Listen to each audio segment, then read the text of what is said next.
Bien, bonjour à tous. Alors déjà merci d'être venus en nombre pour assister à ce débat. Alors je vais juste vous expliquer un petit peu comment ça va se passer. Déjà je vais vous dire que vous pouvez enlever votre masque. Voilà. Logiquement ça donne des sourires. Alors comment va se passer le débat? Ça va se passer en deux parties. Dans une première partie, ce sont les personnes qui sont ici présentes, que je vous présente dans peu de temps, qui vont un petit peu donner leur vision des priorités pour la commune de la Hulpe. Et puis dans une deuxième partie, il y aura un micro qui circulera parmi le public pour vous permettre à vous aussi de poser des questions et d'interpeller les personnes qui sont présentes ici. Voilà, alors je vais commencer tout de suite par les présenter, si jamais vous ne les connaissez pas. Alors nous avons Max Zimmermann qui vient et qui va jouer le rôle de modérateur pour animer un petit peu ce débat. Ici, sur ma gauche, on a Xavier Verra, qui est le deuxième échevin, et Christophe Dister, qui est le bourgmestre. Éric Péché, conseiller écolo, et Patrice Horn, conseiller défi. Et alors ici, nous avons Dimitri Choumelinski, qui représente en fait la liste des citoyens, donc la conseillère pour la liste des citoyens, c'est Madame Wakchal, qui a préféré se faire représenter par Monsieur Choumelinski. Et enfin, on a Mathieu Kopiters, qui est un citoyen qui appartient au groupe Stop, dont vous avez peut-être déjà entendu parler, et donc qui vient aussi un peu exposer ses idées. Voilà, alors je vous souhaite à tous un bon débat, où vous ferez bien grand vos oreilles, et donc après vous aurez la possibilité de poser vos questions. Merci beaucoup. Voilà, je ne sais pas si vous m'entendez. Voilà, bonjour à tous, très heureux d'être parmi vous, je dois vous avouer, et je regarde Christophe dans les yeux pour lui dire merci de m'avoir invité il y a exactement 1h30 pour venir vous rejoindre. Alors, ce n'est pas un manque d'organisation de la commune, loin de là. C'est tout simplement parce que le rédacteur en chef de TVcom, ce que je ne savais pas, est malade.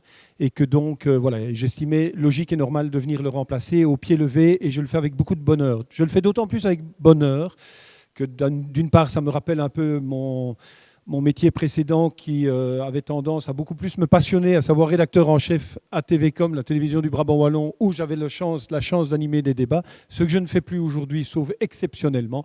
Et ça me fait particulièrement plaisir de le faire à la Hulpe commune, où, figurez-vous, j'ai vécu parmi mes plus belles années de mon existence. Peu de temps, mais la place Saint-Nicolas restera toujours pour moi un lieu magique. Alors, on va faire en sorte que ce débat se passe dans les meilleures conditions possibles, soit le plus intéressant possible. Donc vous allez avoir l'occasion, après avoir écouté pendant un moment les orateurs qui sont à mes côtés, vous allez avoir l'occasion de poser des questions. Je vous demanderai simplement, par respect et par correction, de systématiquement lever votre bras. On fera en sorte de venir avec le micro. Si vous pouviez vous présenter avant de poser la question, c'est une question de respect plutôt que de le faire de façon anonyme, surtout quand on est dans un débat comme ceci. Dernière chose, et ça n'a rien à voir avec la politique, mais je voudrais saluer l'initiative qui est prise par la commune de la Hulpe d'organiser une journée de la participation citoyenne, parce que je trouve que c'est tellement important de donner la parole aux citoyens, même si c'est très difficile en Brabant Wallon, peut-être plus qu'ailleurs, de susciter la réaction des citoyens qui sont uniquement et bien souvent là pour se plaindre et jamais pour participer à des débats tels que ceux-ci. Mais il y a malgré tout des citoyens et c'est le principal aujourd'hui. Alors, dernière chose, vous pouvez d'ailleurs vous applaudir. Applaudissez-vous, ça vous fera du bien, ça va vous détendre. Alors, on va essayer de faire donc en sorte que ça se passe de façon respectueuse. J'ai repris mes petites habitudes. J'ai fait en sorte, on vous a déjà présenté les orateurs, j'ai fait en sorte de faire un petit tirage au sort. Comme ça, on ne demandait pas à certains plus que d'autres de commencer. Et le tirage au sort a désigné comme première personne qui va nous faire part de ses priorités pour la Hulpe. On va lui laisser, je le ferai vraiment, encore une fois, je regarderai mon chrono, mais ne vous inquiétez pas, je vous demanderai peut-être à un certain moment d'arrêter par correction vis-à-vis des autres. On va commencer par défi, et M. Horn, à qui je cède d'emblée la parole pour lui demander ses priorités pour la Hulpe. Alors, bonjour à toutes et à tous. Effectivement, c'est un événement presque extraordinaire cet après-midi de participation, parce que je crois qu'effectivement, c'est une des premières communes, même wallonne, qui l'organise. Et donc, Effectivement, il faut remercier le Collège des bourgmestres et échevins d'avoir non seulement pris l'initiative, mais également été à l'écoute de l'opposition qui a fait également cette demande. Alors effectivement, le sujet aujourd'hui est extrêmement important parce que c'est l'avenir de la Hulpe, non pas sur 5 ans, non pas sur 10 ans, mais sur moyen et long terme. Alors chez DIFI, on est des gens tout à fait pragmatiques. Qu'est-ce que ça veut dire? C'est que avant de se lancer dans un débat ou de se lancer dans un sujet, on fait un état des lieux. Et l'état des lieux, chez DIFI, on l'avait déjà fait il y a quelques années lors des débats sur les élections communales. Et cet état des lieux est celui-ci. Je crois que pour certains, c'est bien connu, pour d'autres peut-être moins. En fait, on est une commune où la moyenne d'âge est une des plus élevées de Wallonie. À un moment donné, c'était même la plus élevée. C'est aussi une commune où le nombre d'habitants, pendant des années, a stagné, même diminué. Maintenant, on est en légère hausse. Alors, il faut savoir qu'une administration communale a des frais et qu'à charge égale, chaque année, les dépenses de la commune, elles augmentent.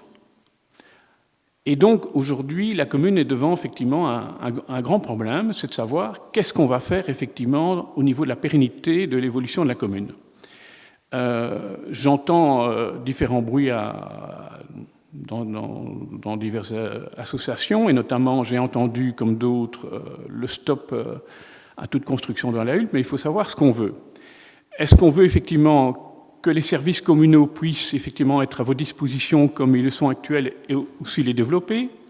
Ou bien alors on a une autre position et certains effectivement proposent la décroissance.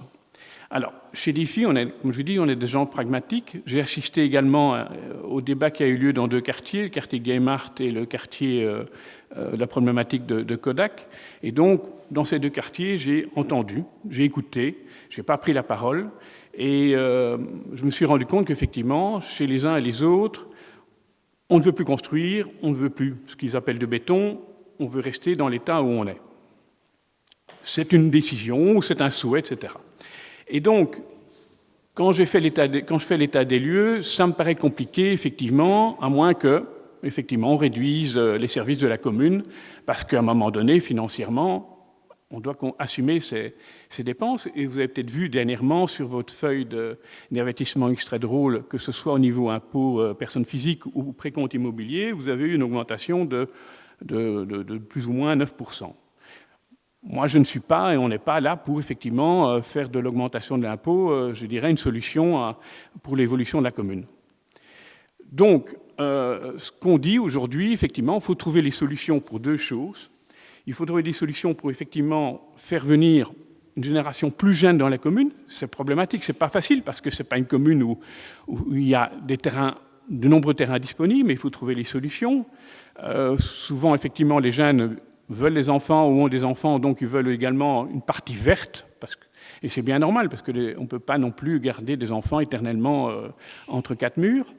Et puis, deuxième chose aussi, c'est une commune, effectivement, par la moyenne d'âge, où on peut faire également du logement intergénérationnel. Je crois que c'est extrêmement important parce que, effectivement, ça permet à des familles soit de se regrouper, ça permet effectivement à avoir des jeunes qui aient des personnes plus âgées. Donc, il faut être extrêmement pluraliste dans le type d'habitation. Parce qu'aujourd'hui, effectivement, la Hulpe n'est pas bon marché. Je crois que vous avez peut-être certains autour de vous qui cherchent aussi à se loger à la Hulpe. C'est extrêmement compliqué.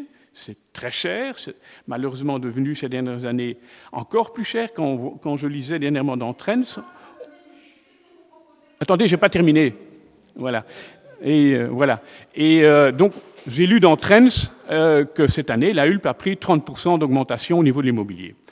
Donc voilà. Donc moi, je suis effectivement pas là pour imposer des idées, je suis là pour écouter. C'est ça la participation citoyenne. C'est pas, à mon avis, le politique qui le propose, c'est le politique qui écoute. Et donc, je crois que la meilleure chose et le meilleur enseignement qu'on peut avoir, c'est avoir vos avis. Et à partir de vos avis, se forger une opinion.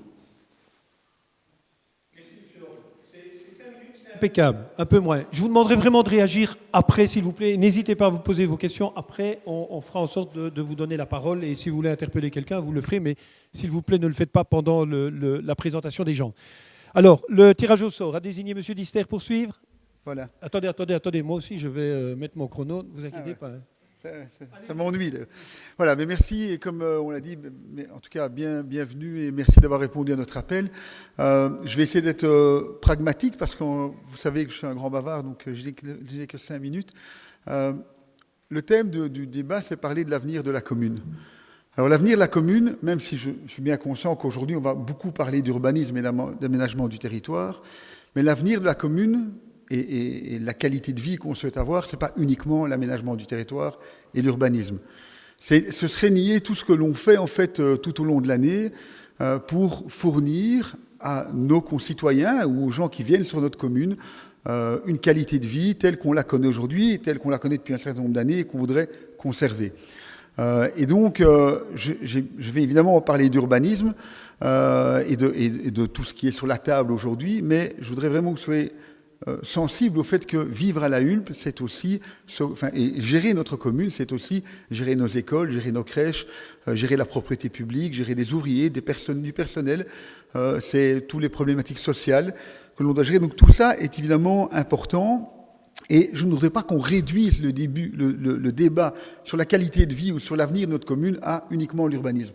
Même si, effectivement, c'est une matière qui est déterminante. Parce que si demain, le collège dit, ben voilà, nous, on va tout autoriser, on construit des buildings partout, ben, c'est sûr qu'on va mettre la qualité de vie de notre commune par terre. Donc, mais je pense que vous en êtes conscients, vous le voyez, même s'il y a, depuis de nombreuses années, dans notre commune, beaucoup de projets, il y en a quand même très peu qui passent. Nous sommes souvent amenés à refuser des permis. Nous l'avons fait dans le cadre d'Athénor. Nous l'avons fait dans Athénor, on n'a jamais dû refuser parce qu'ils n'ont jamais été, comme on n'était pas d'accord, ils n'ont jamais été plus loin. Quoique maintenant ils essaient d'avancer. Mais nous avons refusé Eaglestone, le Val de l'Argentine. On a refusé beaucoup de permis depuis un nombre d'années. Et aujourd'hui, ce qui se passe, et c'est la raison pour laquelle vous êtes inquiets, la raison pour laquelle nous sommes inquiets, il y a, suite à ces refus, c'est pas parce que nous refusons que le propriétaire d'un terrain dit demain, ben moi je vais laisser tomber et puis je laisse ça et je ne fais rien. Il va continuer, revenir. Et donc, depuis 2011-2012, on a accumulé un nombre de projets qui ont été recalés, et qui fait qu'aujourd'hui, on est face à une masse importante. Donc par rapport à ça, ce qu'on a voulu faire, c'est essayer de mettre un peu d'ordre dans tout ça. C'est la raison pour laquelle, avec Xavier, qui prendra la parole tout à l'heure, mais peut-être pas dans la première partie, on a mis en place on a voulu revoir notre schéma de structure communale, schéma de développement communal actuel. Pourquoi ? Parce qu'il fallait définir un cadre légal dans lequel on pouvait être armé. Parce que, vous savez, combattre ou se défendre contre les gens qui ont des projets, contre des promoteurs, mais ce n'est pas simple. Parce qu'ils ont un arsenal de juristes qui accompagnent à chaque réunion, qu'on doit être prudent, faire attention, pour pas entrer sur des voies qui vont nous coincer à un moment donné. Et donc, on a fait ça depuis un certain nombre d'années, avec des conseillers juridiques, pour essayer de maintenir. Mais il faut changer le cadre. Donc, la révision du schéma de structure est un élément fondamental pour définir un cadre. On est en cours, ça va se terminer très, très prochainement. Vous avez eu des réunions de concertation qui ont eu lieu par visioconférence. On a pris note de toutes les remarques, les suggestions qui ont été faites. On va avancer dans les mois à venir, mais on a déjà dégagé un certain nombre de lignes directrices par rapport à ça. Et donc, la première ligne directrice, c'est évidemment, c'est normal, mais on ne peut pas tout accepter. Donc, on sait très bien qu'on devra faire des choix. Il y a des choses où on devra dire non, continuer à dire non, et puis il y a des choses où il faudra lâcher. La deuxième chose, c'est qu'il faut que, si notre commune se développe, elle se développe de manière harmonieuse. C'est-à-dire qu'on ne peut pas arriver et accepter qu'un promoteur construise 250 logements en une fois. Parce que vous allez avoir un problème de marché, un problème de service, parce que nous avons, depuis 2011, développé un outil de prévision pour voir dans quel domaine on doit investir pour garantir une qualité d'enseignement, garantir une qualité d'accueil de crèche, la culture, le sport. On a un outil qui nous permet de simuler ça, mais si du jour au lendemain, vous avez si du jour au lendemain, vous avez 250 logements qui se créent, on va forcément avoir un problème à un moment donné, un problème de qualité de service. Et donc, il faut que ce soit c'est le deuxième point, ça doit être réparti dans le temps sur une très longue durée. Ce qu'on va accepter. Et puis, conclusion. On doit d'abord privilégier, je suis vraiment loin de tout ce que je devais dire, mais on doit d'abord privilégier les projets qui apportent quelque chose à notre commune. Ça, c'est la priorité. Et donc, on fera dans les mois à venir des choix en respectant certaines règles, notamment en matière de densité. On a pris la décision qu'on ne dérogerait pas à la densité dans aucun projet. Donc, ça, c'est une décision qui est claire. Là, il y a deux limites. Soit c'est la densité, soit c'est là, si vous êtes dans une démolition-reconstruction, c'est le nombre de mètres carrés existants. Donc si vous avez 5000 mètres carrés construits, que vous démolissez 5000 mètres carrés, vous pouvez reconstruire 5000 mètres carrés. Point. Donc ça, c'est vraiment deux limites qu'on s'est fixées. Et avec ça, on espère contenir un petit peu... Ouais. On fera en sorte, je vous promets, on fera en sorte, il y aura des questions, ne vous inquiétez pas, il y aura des questions. Vous avez un peu dépassé, mais ne vous inquiétez pas, on vous posera encore des questions. Alors, troisième tirage au sort, Monsieur Choumelitsky, liste des citoyens également. Quelles sont vos priorités, vous, pour votre part, pour l'AULP, pour les années à venir ? Ok, merci beaucoup. Alors, voilà, c'est marrant de me demander mes priorités alors qu'on m'a demandé d'être là en tant que porte-parole de la liste des citoyens. Donc, je ne vais pas répondre en donnant mes priorités à moi. Si le groupe aujourd'hui m'a désigné pour être porte-parole, c'est justement pour que je puisse dire quelles sont les priorités de monsieur et madame tout le monde. Il se trouve que les priorités de monsieur et madame tout le monde ici à la HULP, il y a des mots-clés qui reviennent tout le temps. C'est la transparence sur l'information aux habitants, l'éthique, la préservation du cadre de vie, la préservation de l'environnement, les problèmes liés aux promoteurs immobiliers. Et en fait, c'est souvent la même chose qui revient. Et pourquoi ça revient tout le temps ? Mais parce qu'en fait, on se rend compte qu'il y a une fracture entre les décisions qui sont prises au niveau de la majorité et ce que les citoyens voudraient. Et souvent, je ne dis pas toujours, mais souvent, il y a un fossé qui se creuse entre les citoyens et la majorité.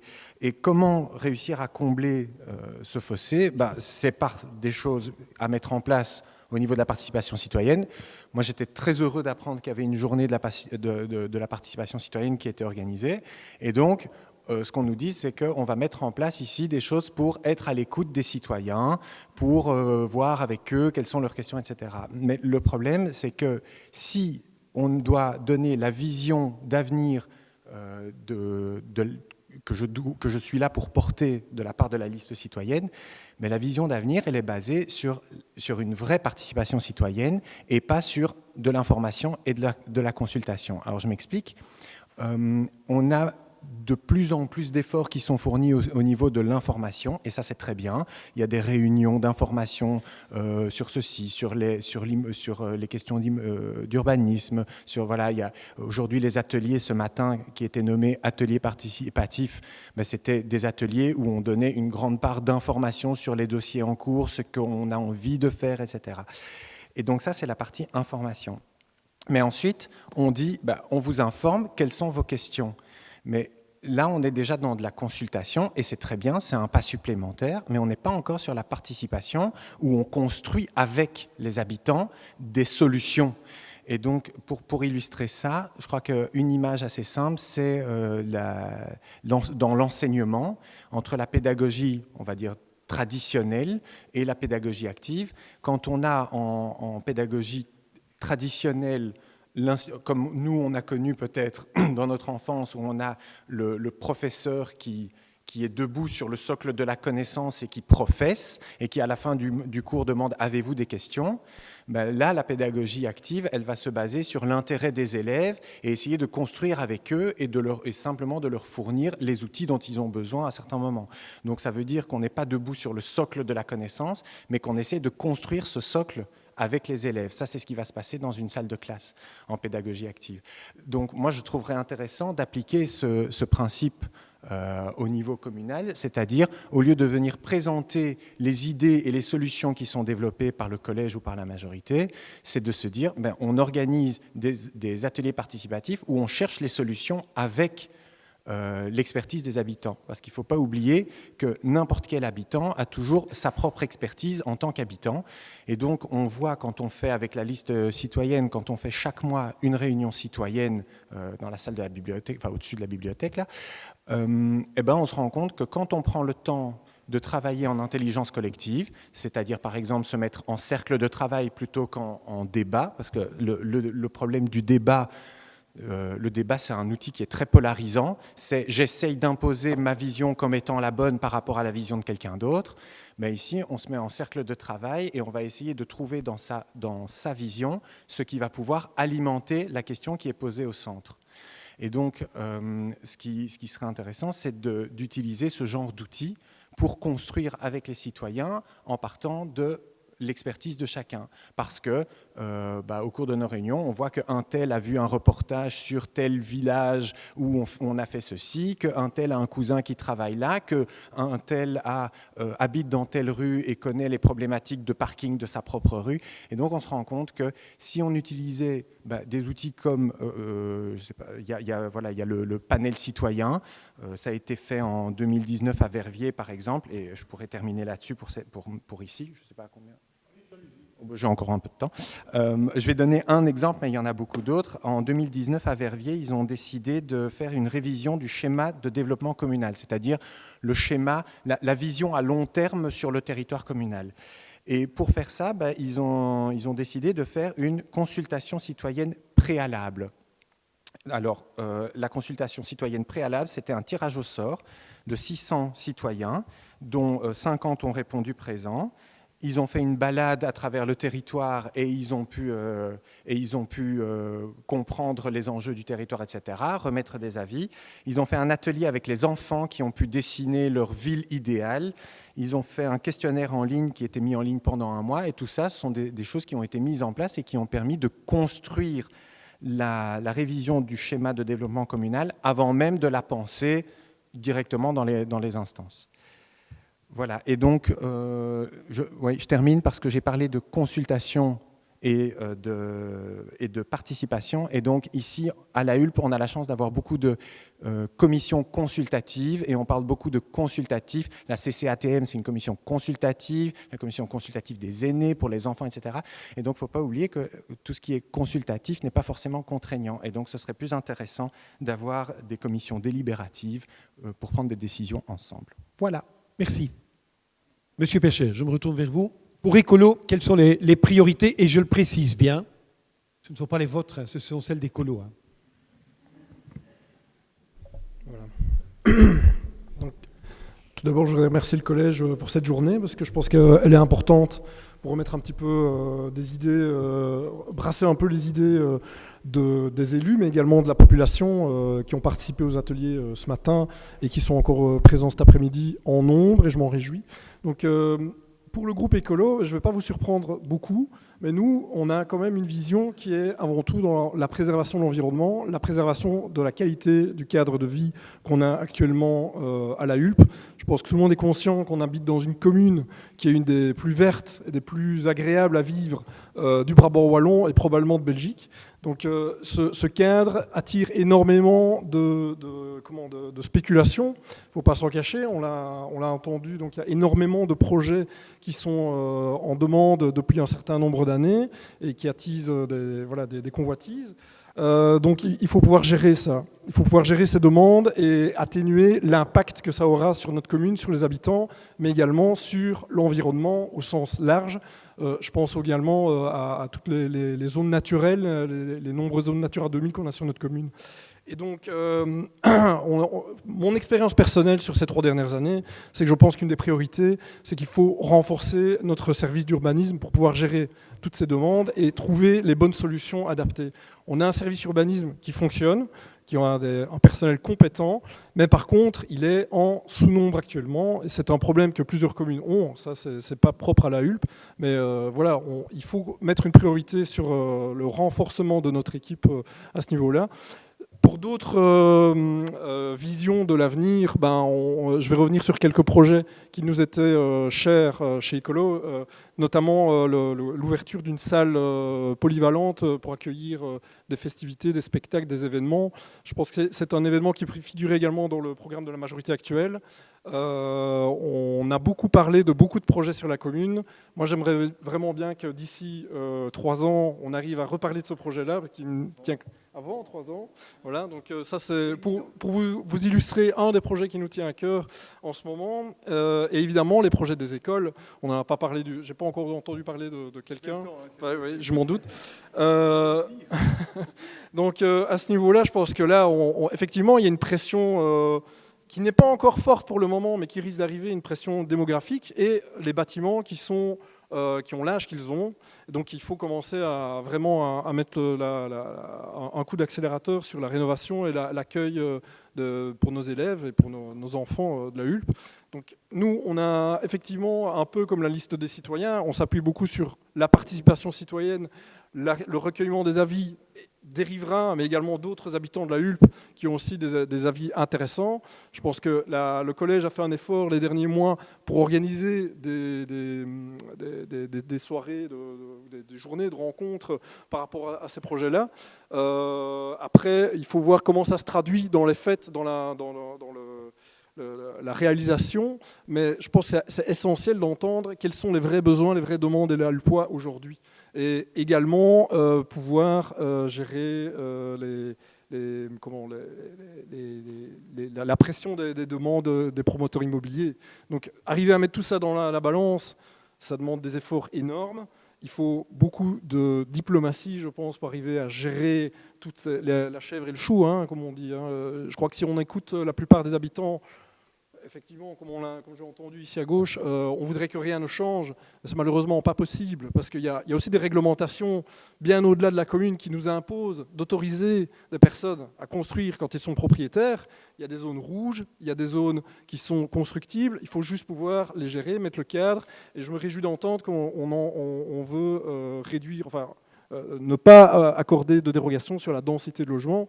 C'est déjà un signal qui est intéressant à entendre aujourd'hui. Et pour la réaffectation des sites, évidemment, tout ce qui est bureaux, zones industrielles, il faut vraiment réfléchir à quelle est la meilleure manière de les réaffecter. Parce que si on ne fait que du logement, qu'on oublie les équipements collectifs, on va avoir des problèmes. On va avoir des problèmes de manque de place d'accueil, on va avoir des problèmes de place pour nos seniors, on va avoir toute une série de problèmes, on va avoir des problèmes de mobilité. Donc il faut mettre tout ça dans cette balance.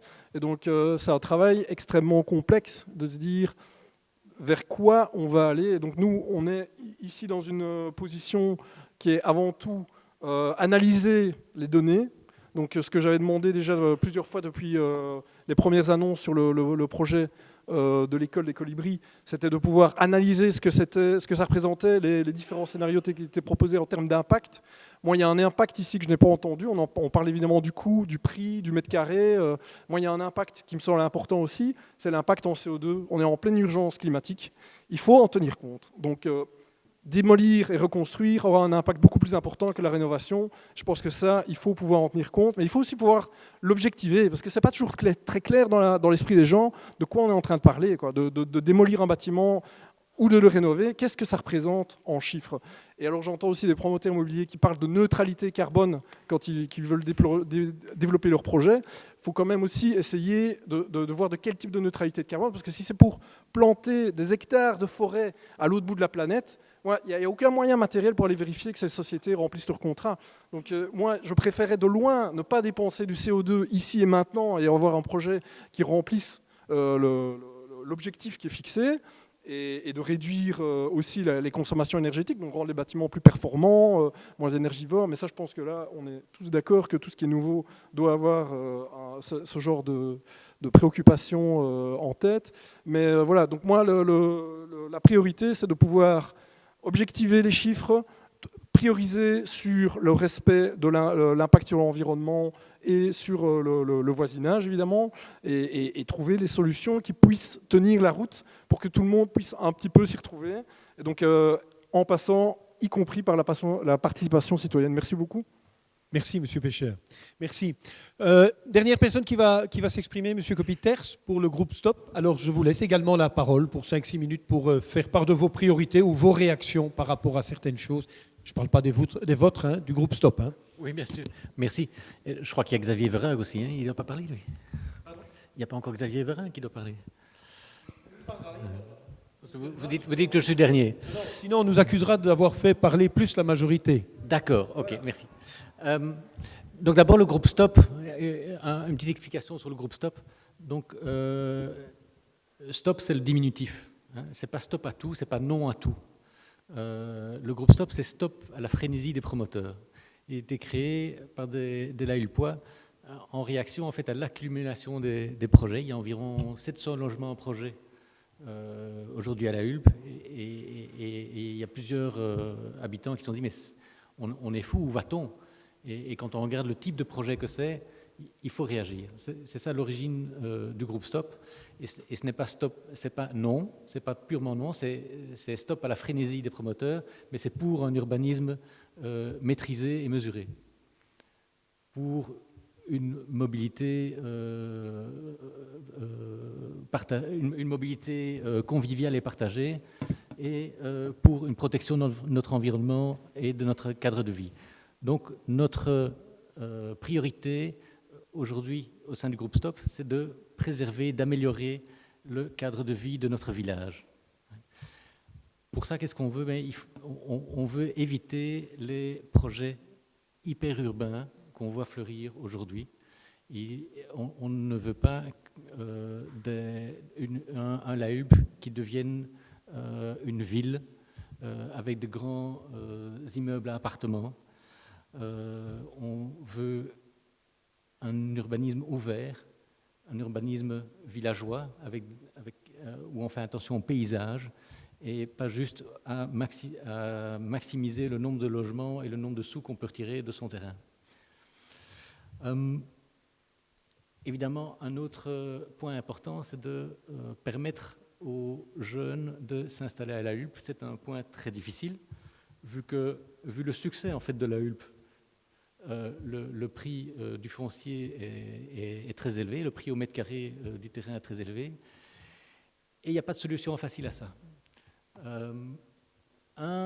Une des pistes de réflexion qu'on lance, c'est de travailler sur du logement partagé. Logement partagé qui permet d'une part de créer une certaine convivialité au sein de l'unité ou les unités de logement, et d'autre part de mutualiser certains espaces et donc de diminuer les coûts globaux pour les logements individuels. Mais il faut faire attention à ça et pas tomber dans l'effet pervers du co-living où on essaye de mettre un maximum de logements dans une même entité et où on partage des cuisines et le salon, mais en fait c'est plus une spéculation immobilière qui est là pour générer du revenu locatif plutôt qu'un projet de logement. Parce que ce genre de division à outrance de logement, en fait, permet effectivement d'avoir peut-être quelque chose de moins cher immédiatement pour la personne qui va habiter dedans, mais a comme effet pervers que la parcelle d'à côté, la personne qui voudrait acheter cette maison ne peut plus l'acheter pour habiter dedans parce qu'il y a quelqu'un d'autre qui est prêt à la transformer en 4 appartements et ça va évidemment être beaucoup plus rentable et il va évincer du marché la famille qui voudrait s'y installer. Alors qu'est-ce qui a amélioré aussi au sein du village ? C'est la mobilité. Et on voudrait que la commune avance très fortement sur la mobilité douce, et en particulier sur la mobilité à vélo. Aujourd'hui, on a des pistes cyclables, mais qui sont souvent mal connectées, qui sont parfois mal, je vais dire, finies, qui s'arrêtent avec une grosse bordure. On a très peu de possibilités de garer son vélo de manière sécurisée. Quand vous allez dans le centre, vous voulez mettre votre vélo, oui, vous avez le seul moyen de l'attacher correctement, c'est un poteau. Mais ici devant ou devant l'école communale, il y a des râteliers, mais un cycliste quotidien, c'est bien que c'est une très mauvaise solution parce qu'il va voiler sa roue et parce qu'il ne sait pas attacher le cadre de son vélo.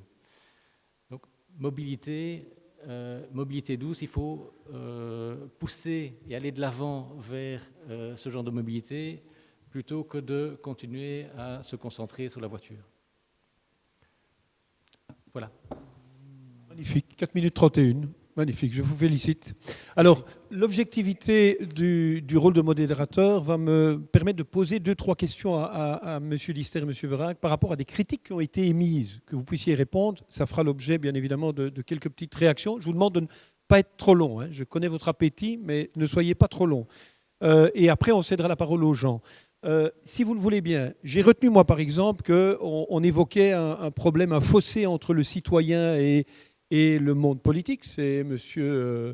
Choumelevski qui nous l'a dit. J'ai entendu également qu'on n'avait peut-être pas parlé des écoles, mais bon, j'avais coupé M. Dister, donc je vais lui laisser parler également des écoles. L'impact climatique, vous en avez parlé. Qu'est-ce que vous faites? La pression des promoteurs, on évoque un chiffre de 700 projets ici à la Hulpe. Je lis la presse également, moi, donc je regarde. Mais en fait, tout ce qu'on dit dans la presse... Attendez, non, mais je ne pose pas le débat comme celui-là. Les jeunes qui ont des mal à s'installer à la Hulpe, c'est aussi une question que je voudrais que vous puissiez répondre. Et en plus, il y avait une question aussi intéressante sur la mobilité et notamment le manque de propositions peut-être de ce côté-là, mais vous pouvez réagir également. Donc, allez, 3 minutes pour répondre à ces différentes critiques. Vous êtes la majorité. Non, allez-y, allez, on verra bien. Prenons-les peut-être les uns. Voilà. C'était peut-être le manque le fossé entre le... Parce que M. Horn n'a pas émis de grandes critiques, mais la première critique c'était le manque le fossé qu'il y avait entre les citoyens d'une part et les décideurs politiques. Je vais réagir. Alors, bonjour tout le monde. Je suis un peu, je veux dire, surpris par cette remarque parce que à titre personnel, j'ai un micro qui fonctionne à moitié, par ailleurs. J'ai 3 conseils consultatifs qui gravitent autour de mes compétences. Le premier, c'est la CCATM. Le deuxième, le Conseil de la jeunesse. Et le troisième, le Conseil des aînés. Il y a dans la salle des membres et le président notamment d'un de ces conseils. Je serais curieux de lui demander, de lui poser la question de savoir s'il se sent écouté ou s'il ne se sent pas écouté. Moi, j'ai la chance d'avoir autour de moi des gens qui sont ultra motivés par la commune et qui souhaitent intervenir et qui portent des projets. Je suis surpris qu'on dise qu'il y a un fossé parce que j'ai de plus en plus d'interpellations de citoyens qui m'écrivent en disant « j'ai un souci, je voudrais savoir si, est-ce que vous pourriez ?» Donc je n'ai pas l'impression d'être coupé de la réalité et au contraire, j'ai l'impression qu'au fur et à mesure que le temps passe, on a effectivement de plus en plus de contacts avec les gens et que ces contacts se matérialisent au-delà du fait que c'est un conseil consultatif par... oui, il y a un problème. Merci, ce sera mieux. Se matérialise par des réactions du collège. Alors, on a eu des propositions de projets qui ont été concrétisées. On a, dans le cadre des demandes d'urbanisme, des avis qui sont rendus et qui sont presque systématiquement intégrés dans les conditions de permis, ce qui fait qu'en fait, ces gens, à mon sens, mais on les interrogera, se sentent écoutés. Et en revanche, moi, ce que je voudrais savoir, c'est quel pourcentage de la population est-ce que la liste des citoyens représente pour pouvoir dire il y a un fossé avec les citoyens. C'est important pour moi parce qu'il faut pouvoir quantifier à un moment donné ce qu'on essaye de faire passer comme une rupture. C'est une autre thématique, oui. Peut-être les écoles, réaction rapide par rapport à ce que M. Pécher disait. Oui, donc sur les écoles, on a eu... Vous savez qu'on a acquis le site de la Poste, la maison Brunel à côté. On a un bâtiment qui présente quelques problèmes techniques. Et donc, je pense que c'est indispensable quand on dirige de se poser des questions. Et quand on est face à un problème à un moment donné, il faut essayer d'envisager toutes les pistes. Donc, quand on a eu l'occasion d'évoquer des pistes par rapport à l'école, on s'est dit, il y a plusieurs solutions, il y a plusieurs schémas et il faut les tester. Le premier, c'est on reste dans l'école, on le rénove. Alors rénover une école en profondeur, c'est compliqué parce que l'école, elle vit. Il y a des enfants tout le temps, donc comment est-ce qu'on va faire ça pour ne pas déranger le fonctionnement de l'école? C'était une réflexion.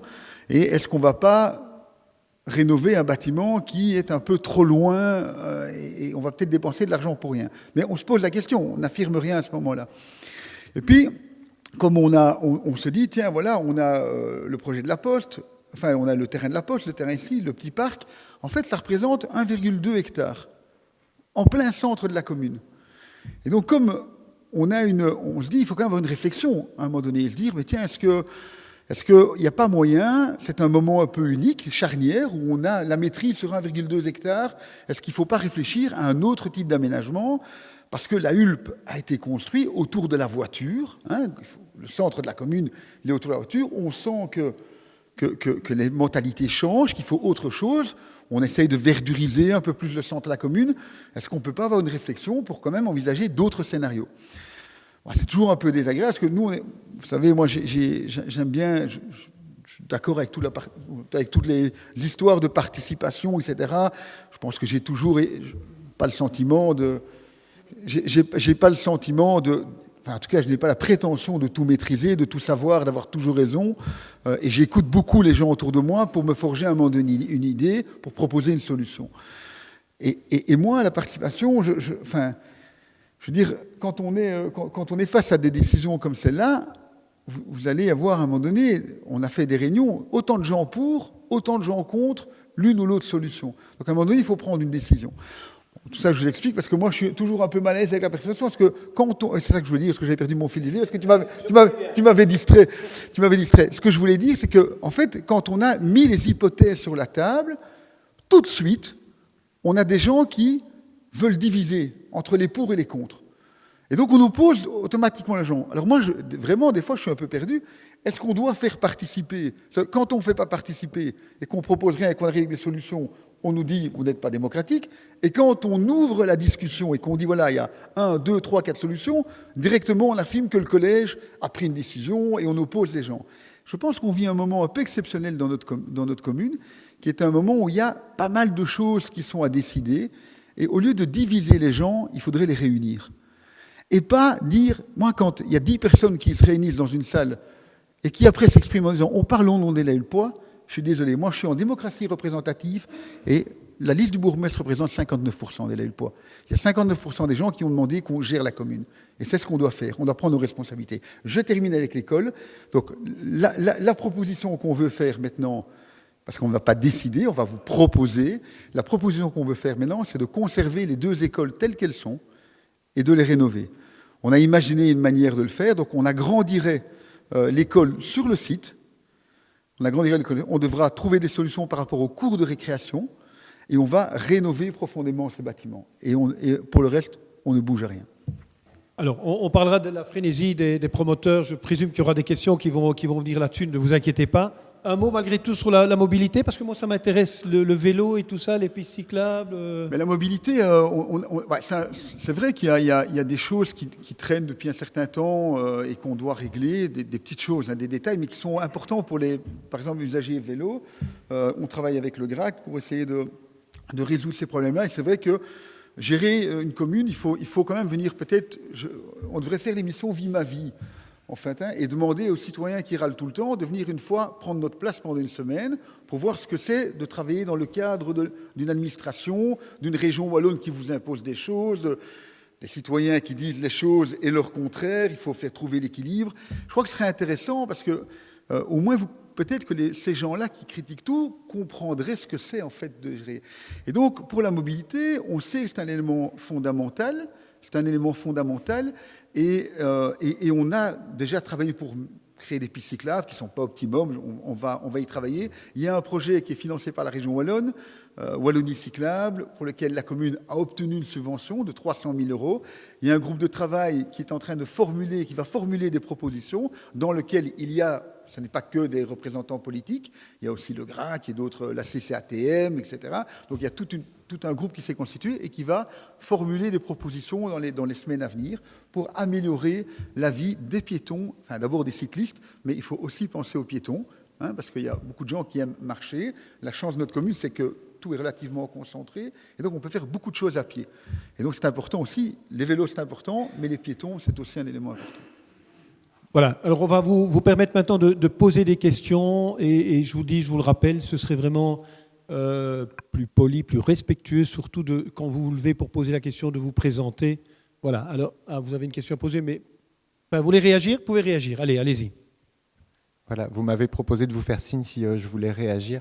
Mais en fait, je comprends parfaitement la difficulté de comprendre ou d'avoir en tout cas l'impression qu'un groupe de 25 personnes n'est pas du tout représentatif de la population laulpoise.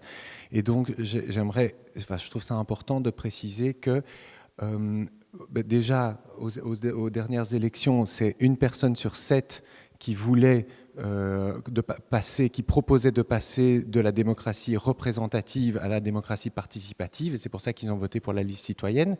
Et puis, on est un groupe d'une 20aine ou 25 personnes qui travaillons quotidiennement et mensuellement à essayer de garder le contact, d'établir le contact entre le conseil communal et le collège communal et les citoyens. Et donc, on est, via notre newsletter, via la page Facebook, en contact direct avec les gens qui nous renvoient leurs critiques, leurs demandes, leurs questionnements, etc. Et quand on fait des réunions mensuelles, on n'a pas toujours les mêmes personnes, donc voilà, ça circule. Maintenant, ici, nous ne sommes qu'un laboratoire. On est un petit groupe de citoyens et on expérimente les outils d'intelligence collective pour voir comment on peut mettre en place à plus grande échelle la démocratie participative, en prenant pour exemple des modèles qui existent, que ce soit en Belgique ou ailleurs dans le monde. Et donc, on essaye de pouvoir servir de modèle et aussi de pouvoir mettre notre expérience au service de la commune. Et ça, c'est quelque chose qui n'est pas toujours compris. Je voudrais quand même juste dire que le collège est tous les jours sur le terrain au contact des citoyens. Hein. Donc, il ne faut pas croire qu'on ne parle pas aux gens. Enfin, quand même, Voilà. Alors, on va passer à la première question. Je crois qu'il y a un micro aussi. Il y a quelqu'un qui va venir amener un micro. Je m'appelle Christophe Moadler, je fais partie du groupe STOP. Pour toute cette histoire, on s'en fout un peu. On a voté pour vous, on fait confiance, on y va, mais on va vous aider. C'est ça l'idée. L'idée aujourd'hui, c'est quoi? C'est qu'à ce que j'entends, c'est chouette, il y a un mouvement, il y a sur l'immobilier, des choses comme ça. Donc on a déjà décidé, on a déjà sauvé l'école, l'étape 1. Maintenant, ce que je pense qu'on est tous là pour écrire l'étape 2. L'étape 2, c'est quoi? Donc la mobilité, les pistes cyclables, les choses comme on a entendu. OK, on sait qu'on a attaqué avec des immeubles. Alors il y a 2 gros projets qui nous concernent à la lutte, qui nous fait tous peur. C'est de ne pas revivre la même chose que les papeteries. Donc c'est de ne pas avoir des immeubles appartements chez Athénor, de ne pas avoir ça chez Eaglestone. Donc c'est là qu'on doit construire. Comment nous, Laulpois, on peut construire un Laulp convenable? C'est ça le débat aujourd'hui. Sans des immeubles à appartements, sans des trucs comme ça. Est-ce qu'on regarde les plans? Alors, est-ce qu'on ne peut pas créer des dessins? Est-ce qu'on ne peut pas faire un appel d'offres? Moi, je vais souvent en Savoie, à Aix-les-Bains, quand ils ont un projet, eh bien, tout le monde est invité dans la commune, se balade et voir des projets d'architectes différents, et on vote, on trouve ça bien, on va chercher de l'inspiration. Ne laissons pas les promoteurs immobiliers dessiner tout seuls. C'est ça qu'on veut dire au mouvement Stop. Aidons-le, illustrons, allons voir des projets. Super, cette école, OK, au débat. Allez voir en Flandre, allez voir à Leuven. Ils gardent les façades, ils démolissent tout, ils vous font des projets magnifiques. Il y a des choses, il faut aller voir chez les autres ce qui se font, et inspirons-nous. Mais arrêtons de nous disputer et construisons un Laulp convenable, quoi. Eh bien, merci pour votre réaction. Peut-être la réaction de M. Verhaeghe ou M. Dister. Construire un Laulp meilleur. Mais évidemment, dans un monde idéal, on peut faire ça. Moi, je suis quand même très attaché à... On a la chance de vivre dans un pays libre, dans un état de droit, où les gens ont le droit à la propriété, ont aussi un certain nombre de droits et de libertés, comme vous en avez.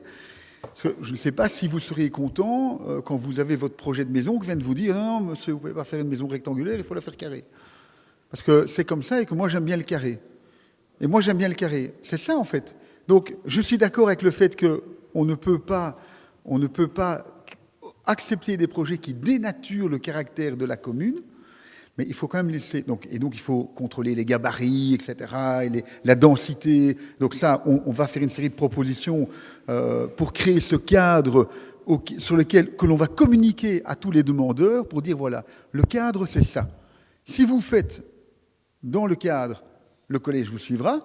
Si vous ne faites pas dans le cadre, le collège ne vous suivra pas. Ça ne veut pas dire que le projet n'avancera pas, hein. On a eu l'expérience avec le projet Olmons, où le collège a fait 7 pages de motivation, 7 pages de motivation pour dire que le projet n'était pas bon, et la région Wallonne a délivré un permis. J'ai lu dans la presse récemment que Florence Reuter et Patricia Lebon voulaient arrêter les constructions, etc.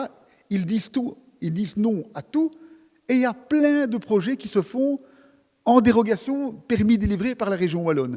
Donc, il faut trouver le bon équilibre. Et c'est pas facile, hein. Si on avait la solution miracle, on l'aurait déjà mis depuis longtemps sur la table. Mais il faut trouver le bon équilibre entre ce que souhaite la commune, les habitants de la commune, etc., ce que nous voulons, et entre ce qui est acceptable aussi par le promoteur. On tire sur une corde, et il faut arriver à ne pas casser cette corde à un moment donné, ou l'élastique, il faut essayer de ne pas le casser. Je pense que c'est vraiment très important. Donc, dire non, on veut absolument que ce soit comme ça, comme ça, comme ça, comme ça, non. Les gens ont des droits, des obligations. Ça, les gens oublient souvent, mais les gens ont des droits et des obligations, et on doit protéger le caractère de notre commune. On doit protéger le caractère de notre commune. Ok. Donc ça, c'est un point. Monsieur Verhaeghe. Mais dire je ne veux pas d'appartement à la Hulpe, ben si, tu l'as dit là tout de suite. Tu l'as dit là tout de suite. Attendez. Non, c'est pas ça que tu as dit. Ça, c'est une vraie question. Attendez, voilà. Attendez, madame, il y a une question d'abord à monsieur, et je laisse très rapidement monsieur Verhaeghe répondre. Oui. S'il vous plaît, rapidement. Pas trop près du micro, mais malgré tout, même en n'étant pas très près. Mais il faut parler plus fort. Je veux bien parler plus fort, mais honnêtement... Prenez le mien. Et ne faites pas ça, faites comme ça. Voilà. Donc, petite citation, c'est Auguste qui disait « Festina lente, hâte-toi lentement ». Je souris toujours parce que parfois on nous reproche d'arriver et de dire « Mais en fait, vous avez déjà validé un projet parce que vous en êtes déjà à discuter de la forme. » Et puis à d'autres moments, en fait, nous on dit « Ben non, on est encore en train de discuter simplement de ce qu'on va mettre dedans. » Et donc c'est super important de comprendre qu'il y a des procédures, qu'on est dans une époque où tout est juridique. Et donc, à un moment donné, si on n'argumente pas, si on n'a pas des arguments objectifs, scientifiques à l'appui pour empêcher un permis, en fait, avec une bonne motivation, le juriste il parvient à faire passer à peu près n'importe quoi.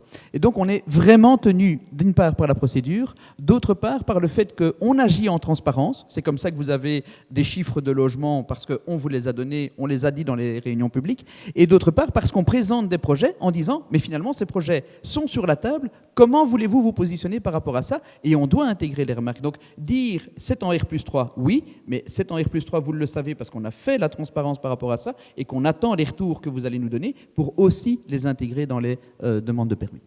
Merci. Monsieur, vous avez une question? Et monsieur Horn, je reviens chez vous. J'irai chez monsieur Copiters également. Et il y a des questions ici. Monsieur là, je reviens.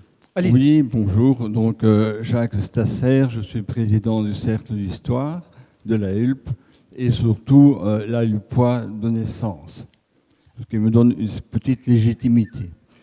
Alors, ce que je voudrais dire, c'est une considération d'ordre général. Il y a 45 ans, nous avons vécu ici un événement remarquable. Nous n'avons pas fusionné. Et si la Hulpe n'a pas fusionné, on pouvait le faire à condition d'être capable de s'assumer financièrement. Et donc, aujourd'hui, le problème existe toujours. Alors, s'il est tout à fait judicieux et respectable de ne pas accepter tout et n'importe quoi, comme par exemple, à mon sens, comme c'était le cas à la CCAT, des bâtiments de plus de 2 étages, je pense qu'il ne faut pas accepter ça comme à Waterloo, etc. En revanche, refuser toute augmentation de population, c'est se tirer une balle dans le pied.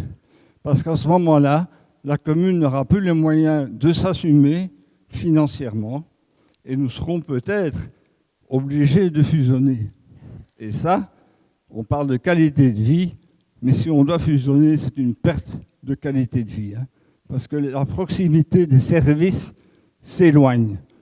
On maîtrise moins notre gestion locale. Voilà, c'est tout ce que je voulais dire. Je m'excuse, je suis un petit peu paralysé. Eh bien, il faut un équilibre entre les projets, mais ne pas refuser tout. Voilà, merci. Merci pour votre réaction, monsieur. Monsieur Horn, je vous cède la parole et le temps d'amener le micro à monsieur. Et je ne sais pas si quelqu'un m'a encore fait signe, mais n'hésitez pas à me faire signe pour poser une question. Madame, je viendrai chez vous. Alors, je voulais aussi rappeler 2 notions qui sont importantes. La première, c'est une directive européenne qui sera d'application en 2025 et qui va imposer à toutes les communes de la Communauté européenne la densité du bâti et stopper les projets qui ne sont pas sur, effectivement, des terrains aujourd'hui autorisés à être construits. Donc ça, c'est important. J'entends, puisque j'ai ma belle famille française, que ça commence à se faire de manière fortement en France. La deuxième chose, il faut savoir qu'on est dans un État où il y a le législatif, l'exécutif et le judiciaire. Et donc, effectivement, quand nous avons des grands projets comme on en a ici à la Hulpe, il faut, je crois, extrêmement important de négocier avec les promoteurs, entre guillemets, qui veulent effectivement nous imposer des logements en package. Pourquoi? Parce que, M. Distel l'a précisé quelque temps, on a eu effectivement un projet, le projet Gmont, ils sont passés en force au niveau de la région wallonne. Donc la région wallonne a la tutelle sur la commune. Donc il faut être prudent. Et la dernière chose aussi, c'est une notion aussi française qui me plaît beaucoup, c'est en France, ce n'est pas la commune qui donne les permis, c'est une collectivité des communes. Et pourquoi ils l'ont fait? Pour avoir plus d'objectivité sur les dossiers, parce qu'effectivement, ici, pour prendre un exemple, on est une petite commune, tout le monde se connaît, et donc, est-ce qu'il y a l'objectivité sur les dossiers? Ça, c'est important aussi. Et donc, je voulais rappeler un certain nombre de notions pour que vous ayez une vue d'ensemble sur ce qu'on peut faire, ne pas faire ou être, je vais le faire avec, effectivement, discernement. Bonjour, Jean-Michel Cuper. C'est un petit détail, mais que j'adresse à notre bourgmestre, parce qu'on parle de l'âme de la Hulpe. Et je trouve dommage qu'on rase des bâtiments qui sont un petit peu mythiques dans la commune. Je parle du petit garage, je parle de la petite pépinière. Pourquoi doit-on raser ces bâtiments-là? Ce petit garage, les gens qui n'ont pas beaucoup d'argent, enfin moins d'argent que d'aller dans des grands garages, vont au petit garage. Le bâtiment à côté, il me semble encore sain, on pourrait le rénover. Et la petite pépinière, tout le monde connaît, rue Brodecoren, c'est mignon comme petit truc. Pourquoi s'attaquer à ça? Ce sont des trucs pour moi qui me font mal, qu'on aille raser ça, simplement. Voilà. C'est un détail, mais... Je vous laisse répondre. Et madame, dans le fond, je vous montre du doigt, mais ne m'en voulez pas.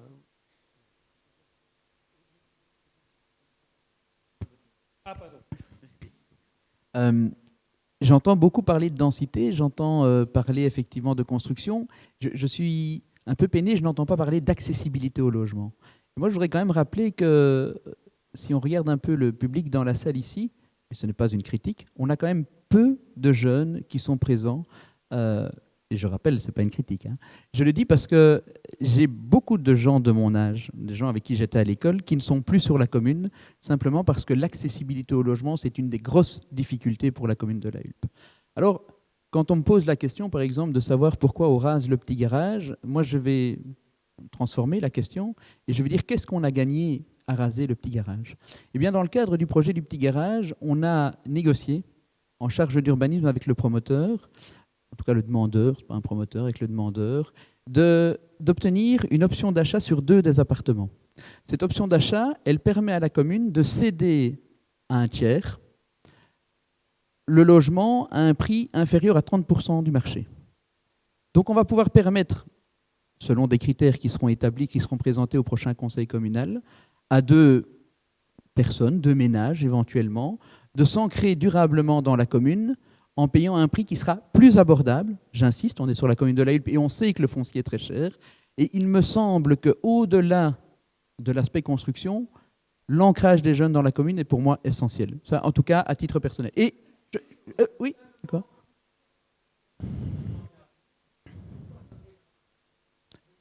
Mais l'un n'empêche pas l'autre. Et moi, je pense qu'il faut le faire systématiquement et le plus souvent possible afin de permettre au maximum cet ancrage dans la commune. C'est l'histoire du petit oiseau. Il y a un grand incendie et puis à un moment donné, il y a tout le monde qui s'excite. Et puis le petit oiseau, il prend une petite goutte d'eau, il vient et il verse la petite goutte d'eau sur l'incendie. Et alors tout le monde dit, enfin c'est ridicule, pourquoi tu t'évertues à faire ça?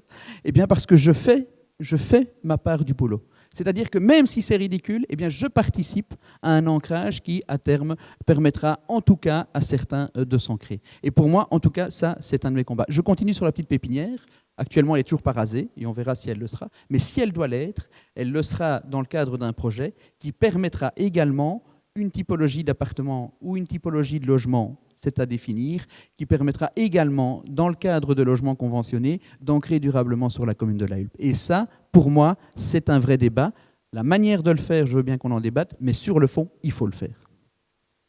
L'histoire du petit oiseau, ça je le répéterai, ça je peux vous le dire. Monsieur Copiters, avant de céder la parole à madame. Monsieur Copiters. Oui, merci. J'ai 2 questions pour le collège. D'abord, j'ai bien entendu que l'idée de refuser tout projet qui dépasse la densité maximale. Mais il me semble, sauf erreur de ma part, qu'il n'y a pas de densité maximale qui est définie dans le schéma structure pour les quartiers du centre. Donc, qu'en est-il? Deuxième question, par rapport aux écoles, j'ai entendu qu'on se posait des questions, et je trouve ça très très bien, parce que je pense que le questionnement amène souvent à des solutions alternatives intéressantes. Mais j'ai l'impression qu'une question n'est pas abordée assez en profondeur, c'est la question de la capacité nécessaire de nos écoles. Moi, quand je regarde l'évolution de la population depuis 25 ans, je vois que la population a augmenté de 8%. Mais le nombre d'enfants en âge de maternelle et de primaire a baissé de 9%. Donc, quand on veut agrandir l'école, est-ce qu'on en a vraiment besoin? Je ne dis pas qu'il ne faut pas rénover, mais est-ce qu'on a besoin d'agrandir l'école et jusqu'où est-ce qu'il faut agrandir l'école? Est-ce qu'on n'est pas un peu le nez dans le guidon en se disant « Ouh là, j'ai beaucoup de demandes dans mon école parce qu'en fait, l'école a très bonne réputation et donc tout le monde veut venir à l'école des Colibris. » Mais en fait, on est en train de vider, d'une part, d'autres écoles de la commune, qui ne sont pas des écoles communales. Mais est-ce que moi, en tant que citoyen, j'ai envie d'investir dans de nouveaux bâtiments parce qu'en même temps, on vide d'autres bâtiments?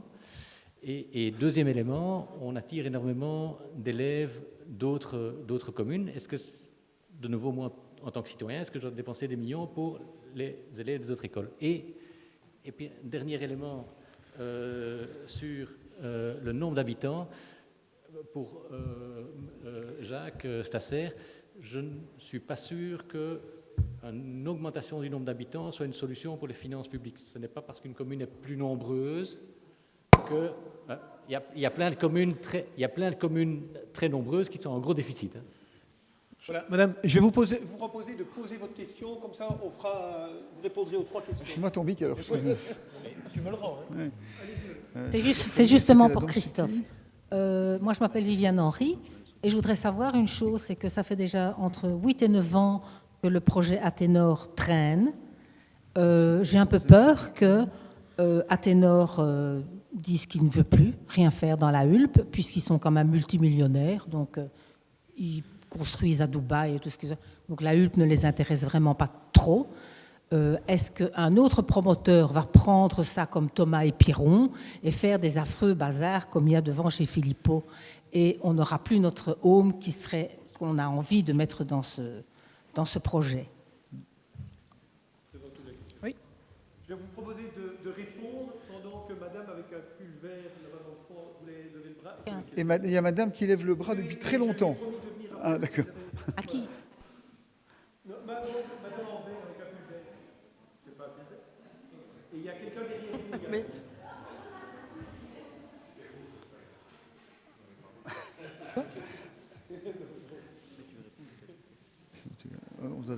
On répond ou pas? On répond. Oui, ok. Déjà aux 3 questions. Alors, une question de M. Gopitès et madame. Mais, donc juste sur le délai depuis lequel la demande est en cours, je dirais que d'abord, c'est certainement pas le dossier le plus ancien dans la commune.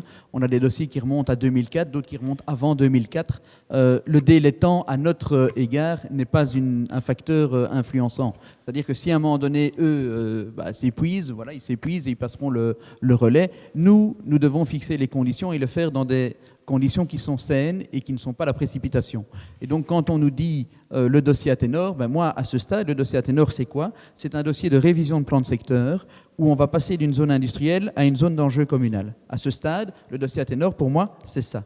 Et dans cette zone d'enjeu communal, on a effectivement étudié toute une série de contextes.